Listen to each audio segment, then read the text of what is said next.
G'day guys, welcome back to my channel. My name is Wildkard. Thank you for watching the Wildkard Rugby Show. Like, comment, and subscribe. And yes, you are here today because a lot of you guys have been telling me, Wildcard, you don't have to yell all the time. You know, it's just rugby. And my neighbors have sent me letters saying, hey Wildcard, if you wake us up in the middle of the night again, right, we're gonna call the police on you, okay? And then, you know, all of that is fair enough. But where I am right now is inside my mom's bunker, okay? And my mom's bunker has been specifically selected to locate very close to Rugby Australia headquarters. It's about 5 miles down the road from me, okay? And the reason I tell everybody, including my neighbor, is that, hey, I'm yelling because I want to make sure that Rugby Australia can hear my complaints. And they laughed at me. Everybody laughed at me. Everybody thought it was a joke. Nobody's gonna hear you, Wildcard, inside your mum's bunker. Ha! Joke's on all of you, okay? Because all the yelling over the last years has finally reached Rugby Australia, and Joe Schmidt has come out and stated that the Bledisloe Cup needs to rethink about the way it settles the winner. The draw series should no longer go to the team that retains the cup the year before. Okay, we need to rethink about it to make the game more exciting. And he didn't say this specifically, but this must mean that the Bledisloe Cup should be determined by points difference. Should there be only a two-test series? Yes. So Joe Schmidt has talked about this in the post-match interview, and he's basically said he's not happy about this arrangement. He thinks that if this game was not a dead rubber going to Wellington next year, the public will be more excited too and will sell more tickets, which is exactly what I've been talking about, right? Like, in the world of business, there's very rarely an opportunity where you can just get free money for $0 investment, right? If you make the Bledisloe Cup down by points difference, there's never gonna be a dead rubber match anymore, right? And then what that means is there's gonna be more interest in the second game, more tickets being sold. It's literally free money. You don't have to invest a single dollar to make that money, okay? Where can you get 100% investment? In fact, it's infinite investment, return on your investment, because your investment is zero. You don't have to put any money into this. You just tweak the laws. You say, hey, point difference determines the winner. Should there be a draw series? That's it. Suddenly, the game is alive. Suddenly, people are going to care more about the second test, and you just made money with infinite return on your investment. Go to Wall Street and ask for infinite return on your investment. People will think that you're crazy, right? But hey, I must be the crazy one. But there it is. All the yelling has finally reached the ears of the big boys upstairs and reached man himself, Joe Schmidt. And hopefully they tweak the laws for the upcoming years, and that'll make my Bledisloe Cup holiday 2-week series instead of just 1. Okay, so thank you, Joe Schmidt. Already saving Rugby Australia from the top down. Thank you. Anyway, speaking of saving, well, not on paper, right? It has not been saved yet. Rugby Australia, the Wallabies, has sunk to 10th. This is the lowest ever. 10th. We're almost gonna out of the top 10. If we lose a bunch of test matches in the what do you call it? In the November series, we might actually drop out of the top 10. Who knows, right? So Fiji, after beating Japan in an absolute big flogging, pretty much. Of course, Eddie Jones building towards the future. And then just ended that dream for Eddie Jones. Gave him a reality check. And so the big win gave Fiji a big bonus point. And Wallabies losing to All Blacks at home, also losing that game at home, you lose extra points there as well. So yeah, saw Fiji jump ahead of Australia, 9th, and this is the first time ever, I'm pretty sure. And Australia dropping down to 10th. Yeah, another big move is Argentina after beating the #1 rank in the world. The mighty Springboks moved up to 6th, and which means the Springboks, because the point gap is so large, you know, the Rugby World Rankings hasn't been, you know, it takes some time to actually adjust to the right levels, because the point difference gap is so large that the Springboks actually lost like 1.8 points or something, and dropping them down to to second underneath Ireland. Yeah, that's the risk of the Springboks playing teams that are relatively lower ranking than them. And the Irish, obviously, they put themselves in the position by winning that second test in South Africa, which yielded them extra points because that was an away game. So, yeah, Ireland positioned themselves to be here. It's truly deserving it. But, yeah, the Springboks really lost #1 rank because due to Argentina little stand-up. And this means that this weekend, the Springboks will still technically have to beat Argentina in a bit of a... It's still mathematically capable for Argentina, excuse me, to win the Rugby Championship, but it's going to be very difficult. The Springboks currently has a 5-point lead over Argentina, so Argentina needs to beat the Springboks with a bonus point and deny Springboks a bonus point. So in the Super Rugby loss, or in Rugby Championship loss, is different from the Northern Hemisphere. To get a bonus point, you must beat the opposition by more than 3 tries. So there could be a situation where Argentina scores 3 tries and Springboks kick a bunch of goals, and they're still going to get a bonus one despite the point gap. It's not a 21 points gap. It's 3 tries. It's still 15. So essentially, it could be like a 15 points. It could be, yeah, it could be, it's by the number of tries, not by the number of points. So there could be, the actual gap could be like, 15 points to 12. And Argentina will win that with a bonus point because Argentina scores 3 tries, unconverted tries, and the Springboks kick like, four conversions. And then in that situation, Argentina will still get the bonus. But in that situation, Springboks will get the losing bonus point. So Argentina has to deny the Springboks losing bonus point as well. So let's say Argentina scores 15 points with 3 tries, no conversions, and Springboks kicks, 2 penalties, 6 points. In that situation, Argentina will actually win the Rugby Championship with a bonus point for beating Springboks with more than 3 tries and deny Springboks a bonus point when Springboks losing by bigger than 7 points margin. And in that situation, despite the point difference between the two teams, the Springboks has scored more points in aggregate. It doesn't matter. It comes down to the head-on-head matchup between the two sides, and Argentina has won 2 out of the 2 matches on the head-on-head matchup, which means that the Argentinians will win that on head-on-head. Not the point difference over the whole season becomes irrelevant in that situation. So that is the situation at hand this weekend for the Rugby Championship. It is very difficult for Argentina to win this one, but it is mathematically possible in South Africa. I think it's a new spirit this weekend, and yeah, it's going to be a big one, and it's going to be very, very early for me. And with that being said, Rassie Erasmus, you can truly tell, is truly a man of respect. Something that... Anyway, don't want to go on another rant, but truly a man of respect. There was, there was a lot of criticism at Man in the Block post-match. I told everybody, it's one of the things that the team has to think about is if a player's not doing the goal kicking, maybe just don't get him to the goal kick. You have to look at what the player brings positively to the team, not look at the things that they can't bring and force them to bring it, right? This is something that I guess Beauden Barrett, the All Blacks has done with Beauden Barrett. He can't kick goals. And then they just like, well, you don't kick it. We'll just get someone else to do the goal kicking. You can just do what you do best, being Beauden Barrett, right? So maybe that's the direction Rassie Erasmus is looking at moving with Man of the Block. He did come out and stated in the press meeting that the goal kicking is something that Man of the Block has to work out. Man of the Block's work out to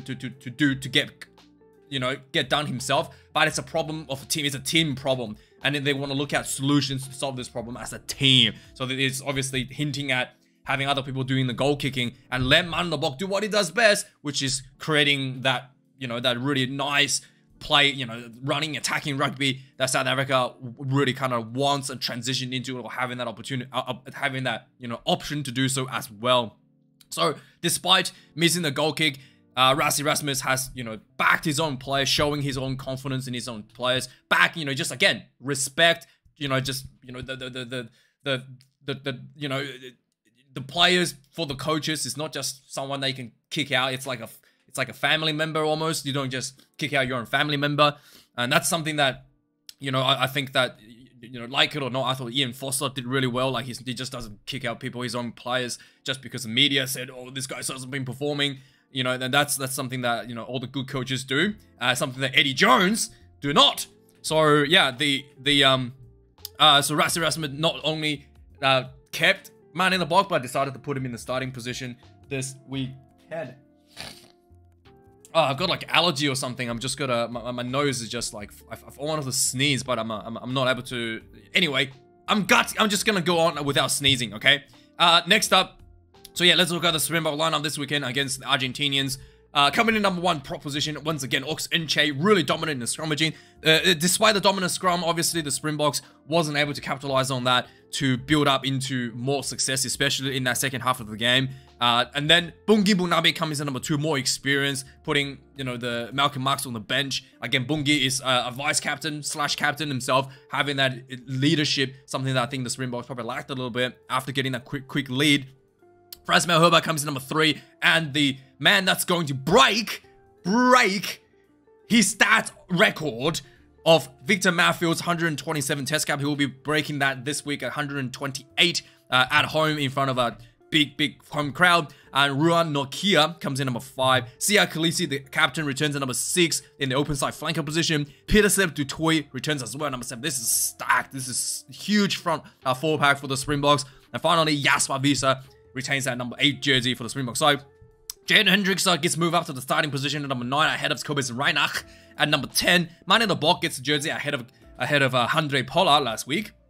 At number 12, Damien De Lenda moves into the jersey ahead of Lukamyo who was at 12 last week. Jesse Crew retains number 13 jersey. The man gets no day off. He's the Ibn Ezebeth of the backline. Number 14, Cheslin Kobe comes in. I think he takes over the jersey of I think Ardenza was number 14 last week, and Makozolo Mapimpi was 11, so Kobe gets into the number 14 jersey there. And finally, number 15, Apalele Fasi retains that jersey for the Springboks in the fullback position.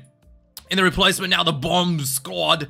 Actually, this is not the bomb squad this weekend. It's only a 5-3 setup. So the non-bomb squad, the not so bomb squad, is coming off the bench. Malcolm Marx, number 16, number 17, Stinekamp, number 18, and Vincent Koch, the usual suspects. And number 19, Ulrich Lowe for the Springboks. And finally, number 20, the Albertus Smith for the Springboks. Number 21 is not a forward, as I already mentioned, alluded to. Kobus Reinach comes in number 21, and Handré Pollard, number 22. And finally, Lukamyo for the Springboks coming in number 23. I think that the Springboks felt like from last week they had enough forward power in the second half, especially. We saw, you know, the Springboks overwhelming dominance in the set piece, getting the penalty that they were looking for, but not able to kick in the goals to win the match, and, you know, not able to construct any sort of meaningful attack to win the match was the issue. And so then they probably felt like they had enough forward power from the last game and reduced that bomb squad down to just your traditional 5-3 setup with more finisher in the form of Lukamyo and obviously a world-class goal kicker in Handré Pollard to finishing off the game. Yeah, so Ravashi already explained this, we already talked about that. The couple of players been released from the Springbok camp. Johan Huebler, Ben Jason Dixon. A lot of you guys think I did a pretty bad game last week, Ben Jason Dixon. And Kanan Moody has been released. Kanan Moody and Johan Huebler did not play last week. I'm pretty sure they didn't play last weekend. Next up, so the All Blacks have just announced their squad as well. And this will be the Bledisloe Cup game. So I guess the dead rubber Bledisloe game this weekend at Wellington. A losing streak is on the line for the All Blacks. They lost Argentina earlier this year, and they haven't won a game since like Argentina a couple of years ago, and it's been like 1 win out of like 7 games or something. It's not good for the for the Wellington fans there. And the last time the Wallabies played at Wellington was a draw. I think it was during the lockdowns. The first game of the lockdowns, it was a draw, and there was a long range penalty kick, hit the post by what's his name, Reece Hodge. So I'm nostalgic for the COVID days. Okay. Anyway, let's look at the men in black this weekend. There are some changes. So Jordy Barrow has ruled out with an MLC injury.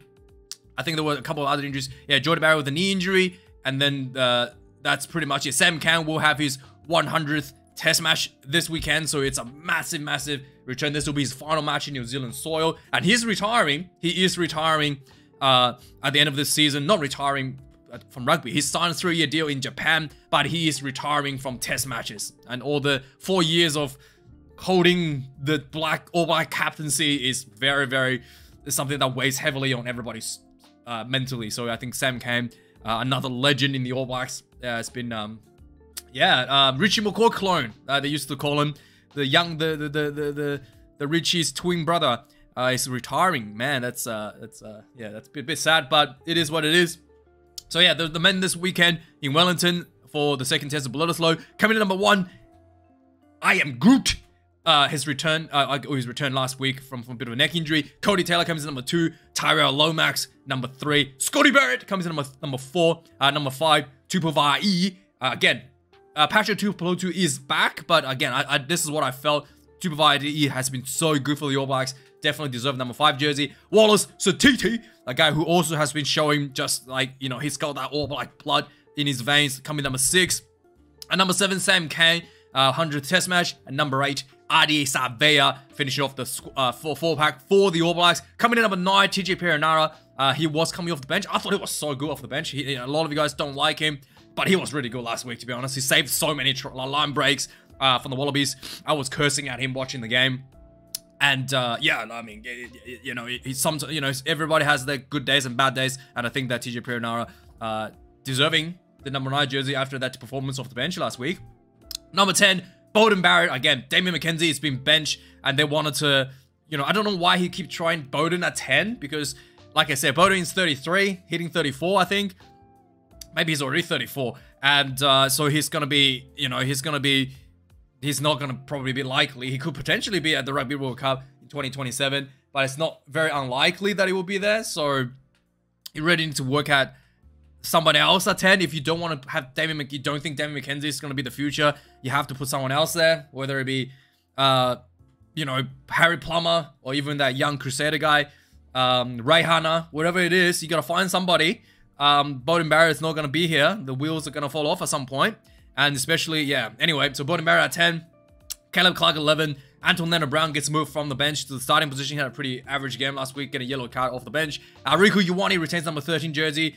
And finally, number 14, Sevu Reece. And Will Jordan moves from 14 to 15 to for the All Blacks. On the reserves now, we've got Asafo Aumua comes in number 16. Tamati Williams, the big boy, number 17. And Pasilio Tossi coming in at number 18. I thought Tossi, Williams, and Aumua, again, really wasn't able to bring that impact off the bench. I feel like as a big front rowers, especially in those tight, scrummaging and and those rolling mauls and stuff. I think there's a bit of work to be done there. Patrick Tupolotu comes in at 19. Luke Jacobson was pretty good coming off the bench. Number of crucial turnovers he made and did make that impact for the All Blacks. So really good to see him getting number 20 jersey here again. Number 21, Cortez Radama moving down from the starting position to the bench. Number 22, Damien McKenzie, D-Mac, gets moved down to the reserve. And finally, number 23 is David Habili from the Crusaders for the, obviously, inside center reserve position. Obviously, with Jordie Barrett injured, they wanted to have somebody else to cover its centers in case of injury. So this is pretty much the standard All Blacks setup. And under Ian Foster, having an extra center on the bench. Recently, the All Blacks has been opting for an extra winger under Razor Robinson in the forms of Mark Talea. So they have opted that out. A lot of people think that's not that great of an option. So they have opted that out for a bit more at the center position. So we've already talked about that. So there was a big return this week. Fainga Anuku has re-signed to New Zealand Rugby for the Crusaders. He's playing in France right now. He did have a pretty good season in the final year, in the Rugby World Cup year for under Ian Foster. But a lot of you, some of you guys have told me that, oh, did you see this big news?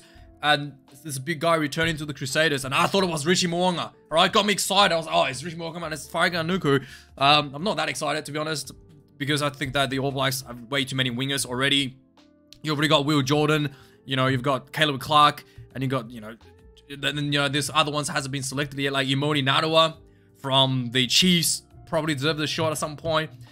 There's like Sean Stevenson. I think Sean Stevenson plays fullback. But anyway, there's a lot of players in those loose positions already stacked in the Super Rugby ranks, ready to be caught up. And especially Nadawa, one of the highest try scorer, one of the highest run meters, might be the highest run meters in all of Super Rugby that last season.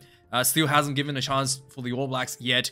And I think, yeah, again, it's kind of like I was more excited if this was Richie Mo'unga. Max Jorgensen has been left out of the Wallaby squad due to a bit of illness, so he's gone.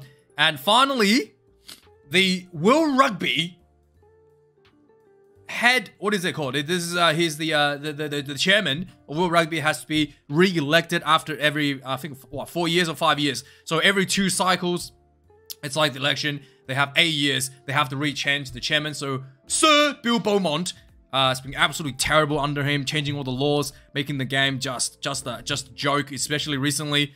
And yeah, so Beaumont is going to be gone. Someone else has to step in. So this needs to be a voting process for the being. So you have to be nominated to be considered.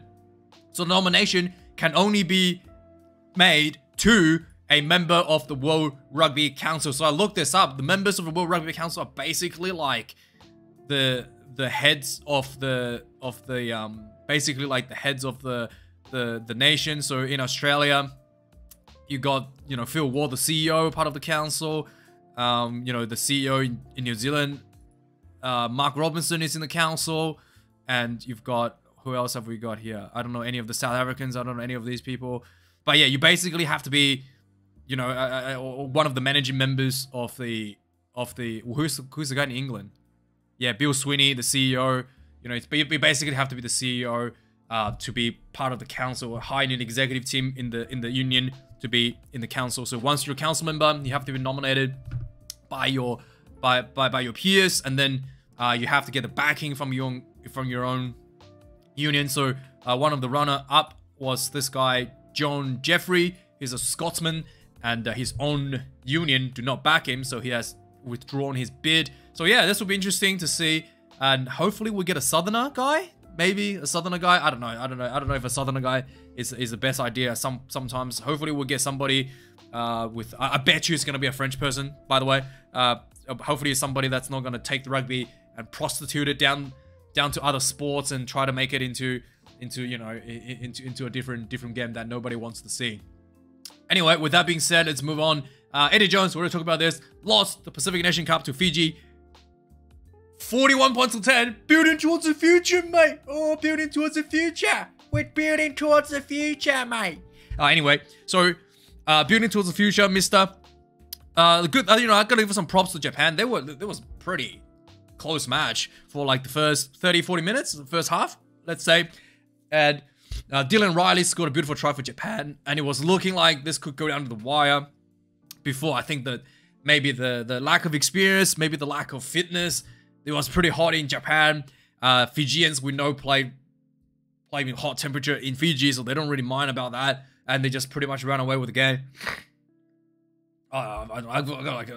Anyway, ran away with the game in the second half. They pretty much blow out Japan in the second half. But it was very, very competitive for the first half. And Eddie Jones, building towards the future, mate.